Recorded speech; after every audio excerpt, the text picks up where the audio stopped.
Hi friends, அஸ்ஸலாமு அலைக்கும். இன்றைக்கி ஒரு ஸ்பெஷலான ரெசிபி தாங்க. ரொம்ப ரொம்ப ஈஸியாக டக்குன்னு பண்ணிடலாங்க. இந்த ரெசிபி மட்டும் இருந்தால் போதும், சாப்பாடை போட்டு போட்டு சாப்பிட்லாம். அந்த அளவுக்கு டேஸ்ட்டாக இருக்கும் இந்த கிரேவி. நீங்களும் ட்ரை பண்ணி பாருங்கள்.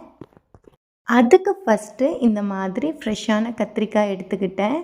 கத்திரிக்காவை நல்லா வாஷ் பண்ணி தான் எடுத்துக்கிட்டேங்க. இதை கட் பண்ணிடலாம். எப்போவுமே கத்திரிக்காவை கட் பண்ணும் போது முன்பக்கமாக வச்சு கட் பண்ணுங்கள். அப்போ தான் சொத்தையாக இருந்தாலும் புழுவாக இருந்தாலும் நம்ம கண்ணுக்கு தெரியும். இந்த மாதிரி பொடுசாக கட் பண்ணிக்கலாம் இந்த கிரேவிக்கு. அப்போ தான் நல்லா டேஸ்ட்டாக இருக்கும். நம்ம எல்லாருமே மார்னிங் எந்திரிச்சேந்தியும் என்ன குழம்பு வைக்கலாம் அப்படின்னு சொல்லிட்டு யோசிச்சுக்கிட்டே தான் எந்திரிப்போம்.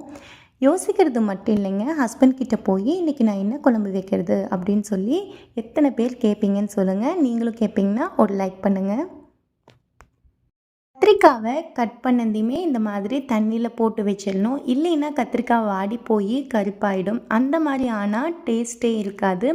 ஸோ தண்ணியில் போட்டு வச்சுருங்க. அதுக்கப்புறம் பார்த்திங்கன்னா இந்த கிரேவிக்கு வேணுங்கிற இன்க்ரீடியன்ஸ் எல்லாம் நான் எடுத்து கட் பண்ணி வச்சுட்டேன். 2 பழுத்த தக்காளி, 2 பச்சை மிளகா நீளமாக கட் பண்ணிவிட்டேன்.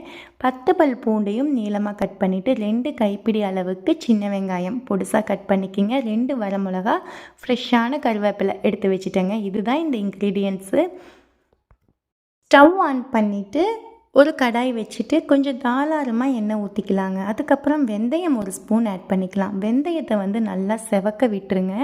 அதுக்கப்புறம் பூண்டு, கட் பண்ணி வச்சுருந்த சின்ன வெங்காயம், வரமிளகா எல்லாத்தையும் ஆட் பண்ணி உப்பு சேர்த்துட்டு நல்லா வணக்கிக்கலாம். உப்பு சேர்த்துனா நல்லா வணங்கிடும். இந்த கிரேவிக்கு ஒரு குட்டி சைஸ் நெல்லிக்காய் அளவுக்கு புளியை ஊற வச்சுக்கிட்டேன். நல்ல வெங்காயம், பூண்டு நல்லா வணங்கினதையும் கருவேப்பிலையை ஆட் பண்ணிக்கலாம். கருவேப்பிலை பார்க்கவே நல்லா ஃப்ரெஷ்ஷாக சூப்பராக இருக்குது. கட் பண்ணி வச்சுருந்த பச்சை மிளகாவை ஆட் பண்ணிக்கலாம். கத்திரிக்காவை இந்த மாதிரி நல்லா வாஷ் பண்ணி எடுத்துக்கிட்டேன். ஆட் பண்ணிக்கலாம். இங்கே பாருங்கள், கத்திரிக்காய் கருப்பே ஆகலை, நல்லா ஃப்ரெஷ்ஷாக தான் இருக்குது. ஆயிலோட நல்லா மிக்ஸ் பண்ணி விட்டுடலாம். இப்போது மசாலாலாம் ஆட் பண்ணிடலாம். மிளகாய்த்தூள் 1 ஸ்பூன் ஆட் பண்ணிக்கிட்டேன். மல்லித்தூள் 2 ஸ்பூன் ஆட் பண்ணிக்கிட்டு நல்லா மிக்ஸ் பண்ணி விட்டுட்டேன். எல்லா இடத்துலையும் மசாலா பிடிக்கிற மாதிரி மிக்ஸ் பண்ணி விட்டுடலாம்.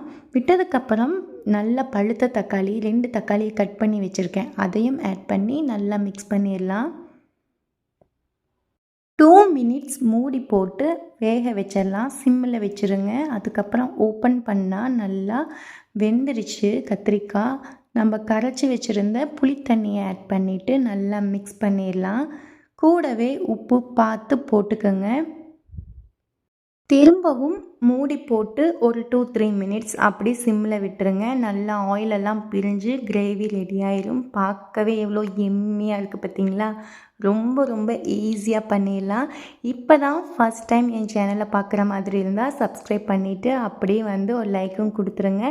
ஃபைனல் டச்சாக கொத்தமல்லியை தூவி இறக்கிடலாம். பரிமாறிடலாமாங்க.